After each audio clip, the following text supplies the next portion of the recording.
Vamos a leer hoy el Evangelio según San Mateo, en el capítulo 13, versículos 47 al 53.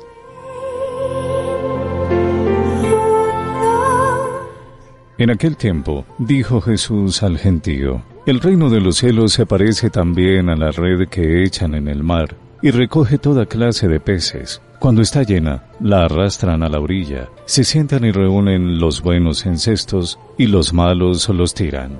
Lo mismo sucederá al final de los tiempos. Saldrán los ángeles, separarán a los malos de los buenos, y los echarán al horno del fuego. Allí será el llanto y el rechinar de los dientes.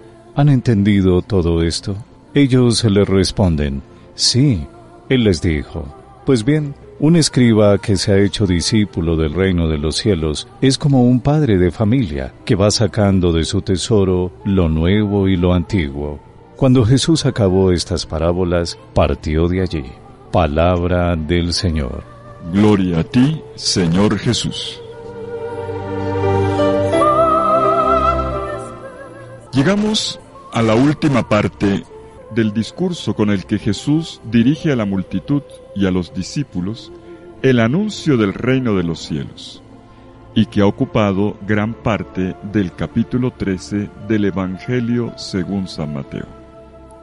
A lo largo de este gran discurso, Jesús ha narrado 6 parábolas.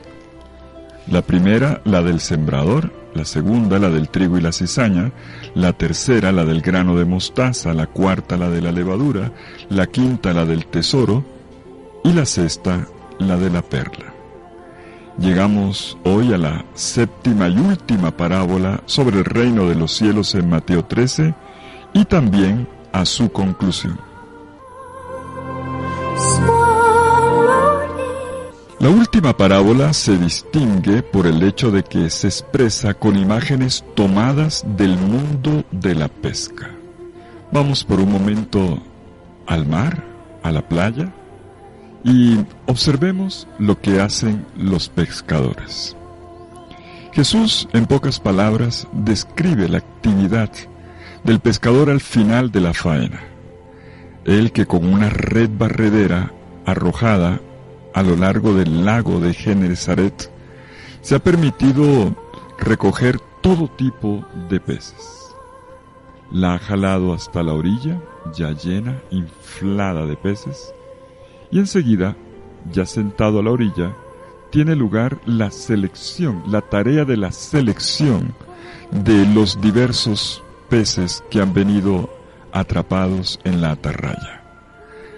Unos son buenos, otros son malos, para decirlo de forma simplificada. Quiere decir que unos son comestibles y otros son impuros o no comestibles.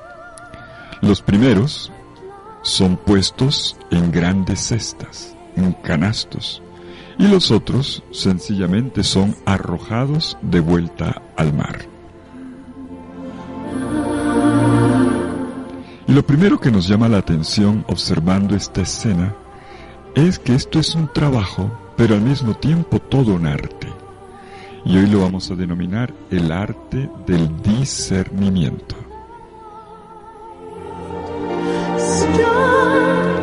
Y lo primero que se requiere para poder hacer las cosas bien es proceder con calma y atención.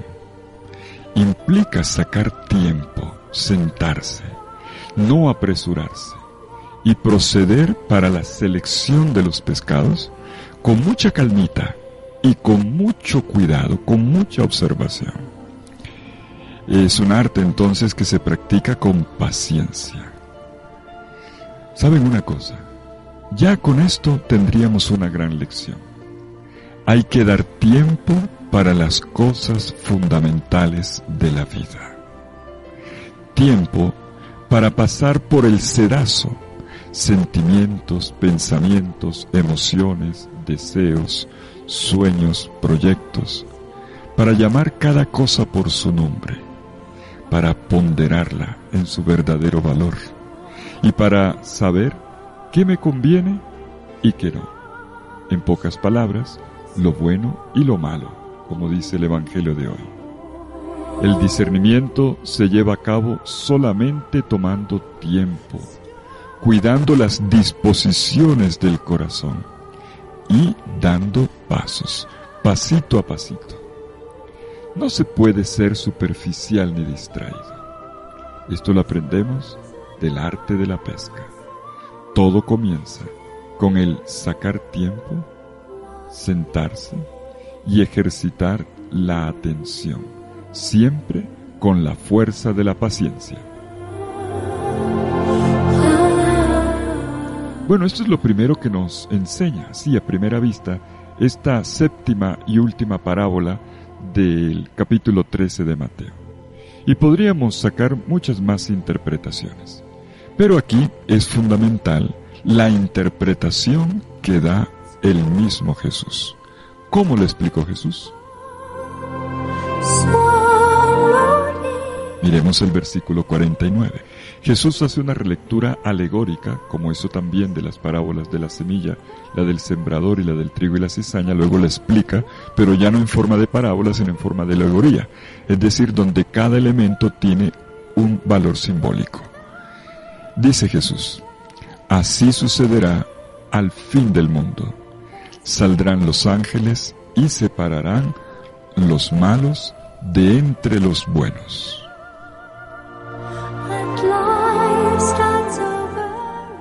Y sigue: y los echarán al horno de fuego.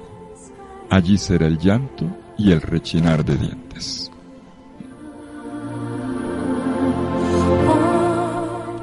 Hay una serie de detalles, 5 al menos, en esta sola línea. Primero, Jesús retoma básicamente, o se fija, en el momento de la selección de los peces, y lo interpreta como una imagen del fin del mundo, o más exactamente, de la historia. Así sucederá al fin del mundo, comienza Jesús.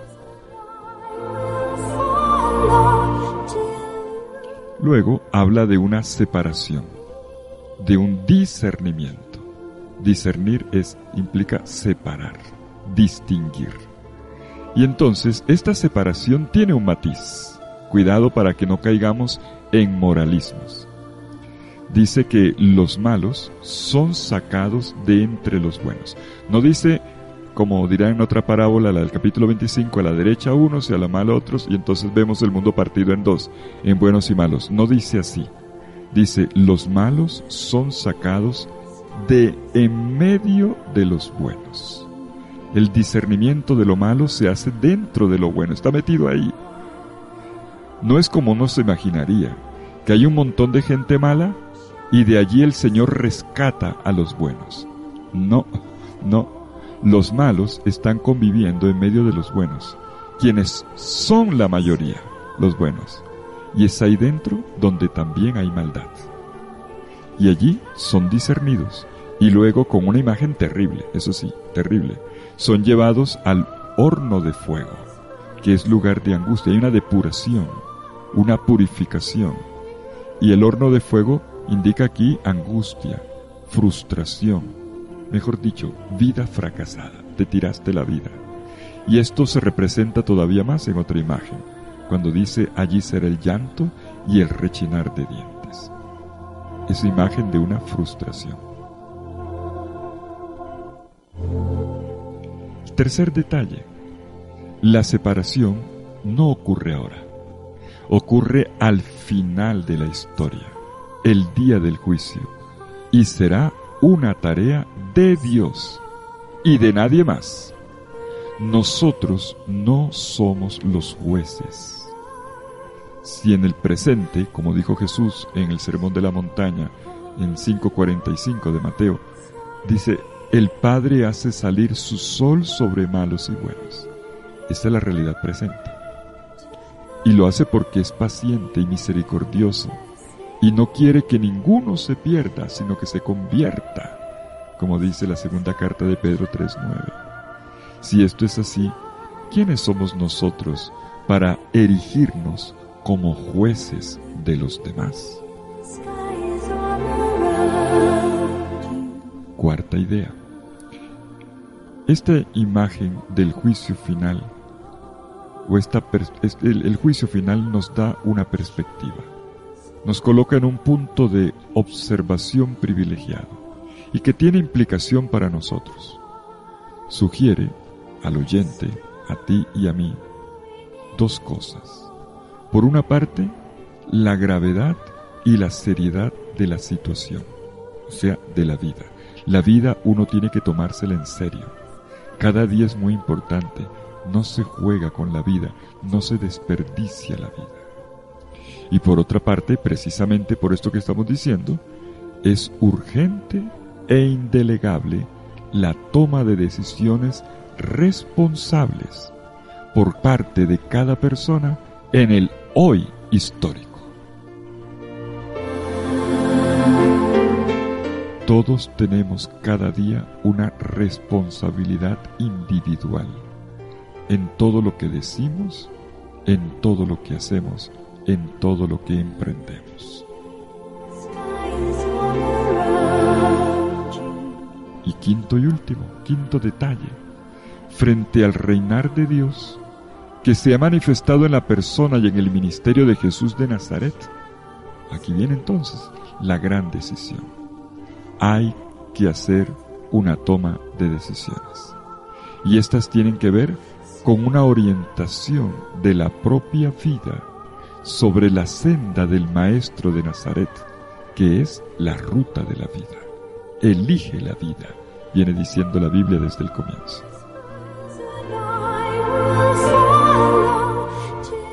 Podríamos decir entonces en síntesis sobre esta parábola, que mientras estamos en el tiempo es el lugar de la salvación, ahora, mi vida. Uno tiene que revisarse continuamente. No hay nada más sano que parar para evaluar. Y entonces, introducir cambios. Cambiar lo que sea necesario para no malograr la ruta de la vida. En todo momento, ¿saben? En todo momento, estamos llamados a una conversión, a un redireccionamiento, como quien lleva un carro y tiene que saber llevar el timón y tomar decisiones. Por dónde coge, cuándo para, cómo maniobra. Estamos llamados a una conversión para acoger al Dios que viene a nuestro encuentro en el reino.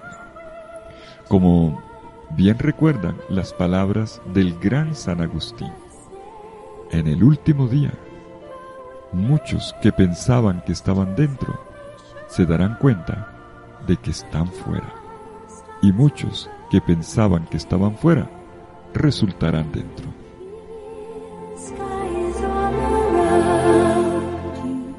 Pero avancemos en la lectura de nuestro texto. El discurso de parábolas, ya completamos las 7, tiene al final una conclusión de parte de Jesús. Concluye con una pregunta que Jesús no le dirige ya a todo el mundo, sino específicamente a sus discípulos.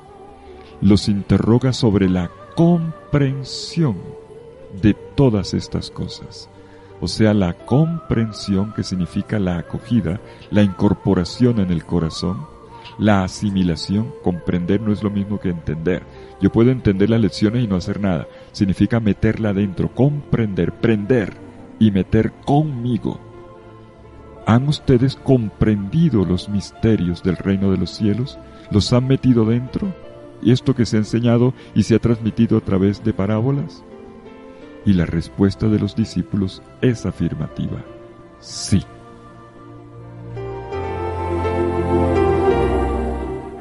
Este momento del Evangelio es muy bonito, este sí de los discípulos. Sí. Este sí los asemeja con la semilla arrojada en tierra buena. Como lo dijo Jesús cuando explicó la parábola del sembrador.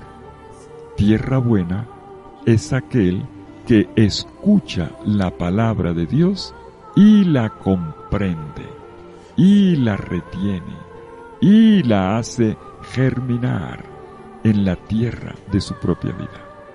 El que escucha la palabra de Dios y la comprende. Y Jesús dice: ¿han comprendido? Y ellos dicen: sí. Listo, tierra buena. Pero Jesús no se queda con eso. A partir de este sí, Jesús pinta una nueva imagen.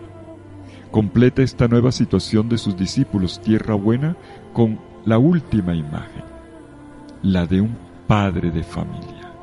Un padre de familia que sabe discernir en su armario lo antiguo y lo nuevo.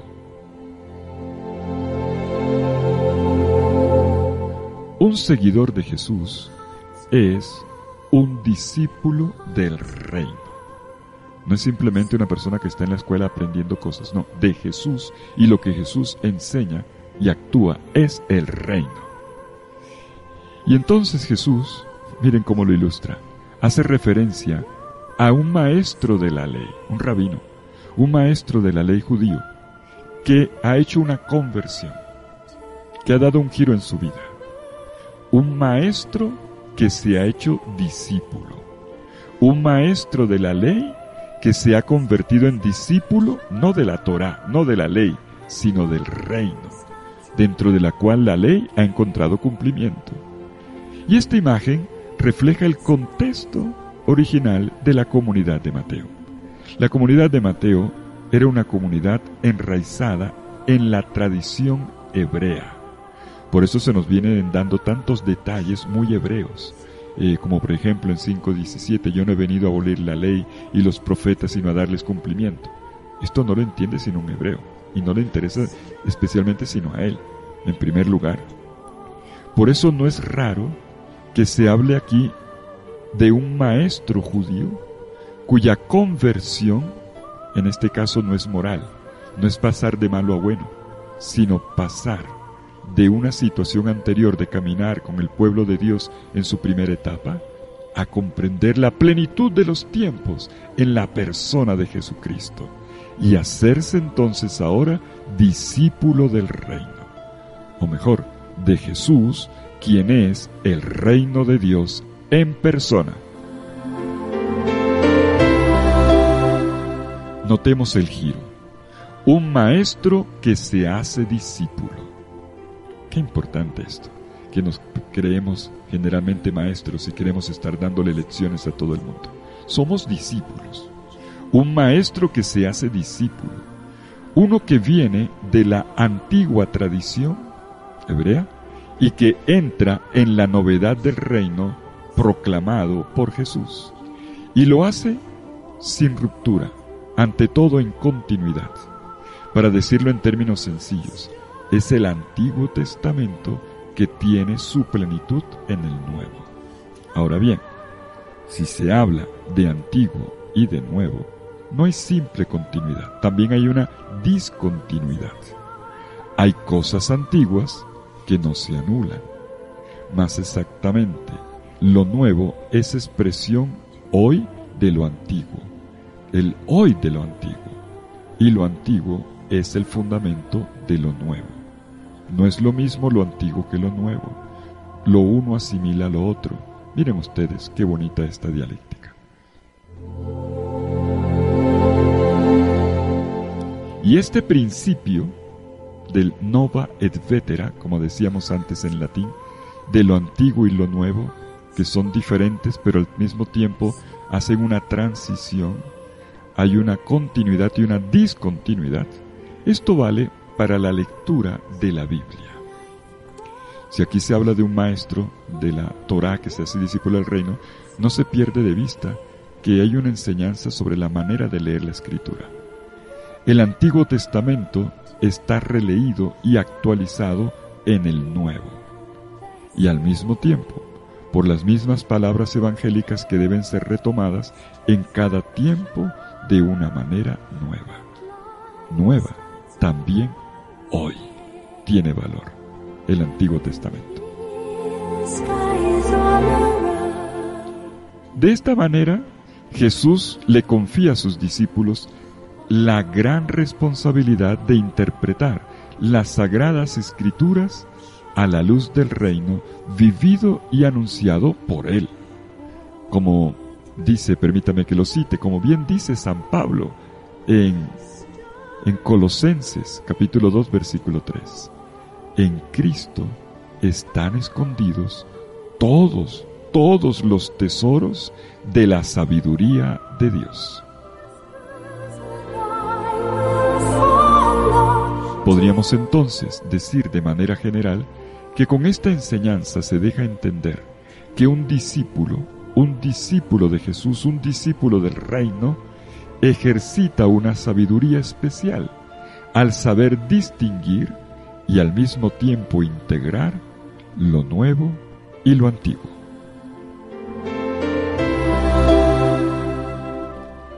En fin, en conclusión, ¿qué nos queda a nosotros de todo este recorrido? Nuestra vida, así como la vida de la Iglesia, es semejante a una red arrojada en el mar. En mí, dentro de mí, cohabitan el santo y el pecador, como en la red, el hombre de fe y a ratos el incrédulo, el intrépido y el cobarde, el que es capaz de hacer el bien y también el que de vez en cuando hace el mal. Y me toca a mí dejarme iluminar continuamente por la luz y por la gracia del Espíritu Santo para poder llegar a ser el hombre que Dios quiere de mí, el hombre que Dios proyecta en la enseñanza de Jesús.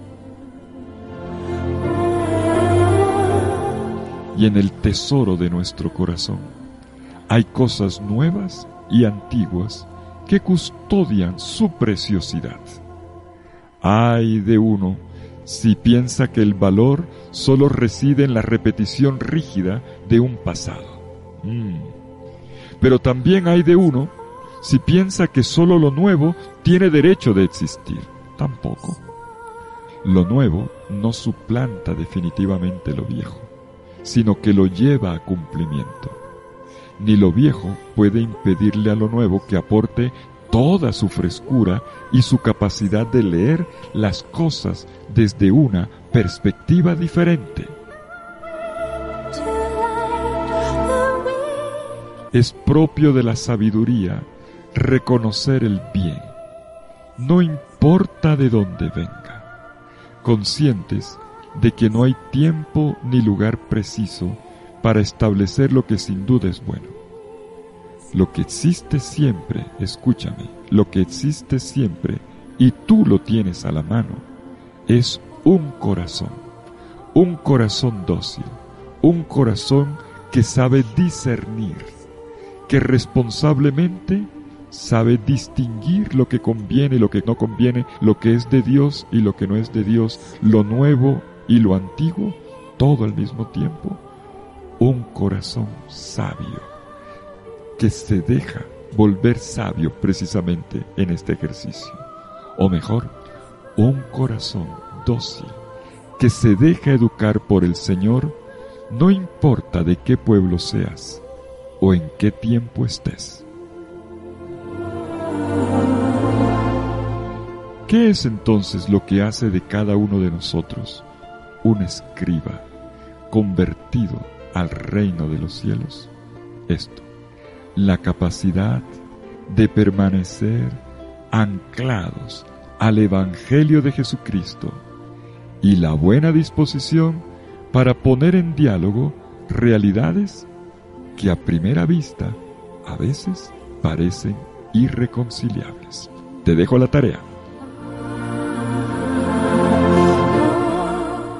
Que el Señor te bendiga y te regale hoy el don del discernimiento. Es un don del Espíritu.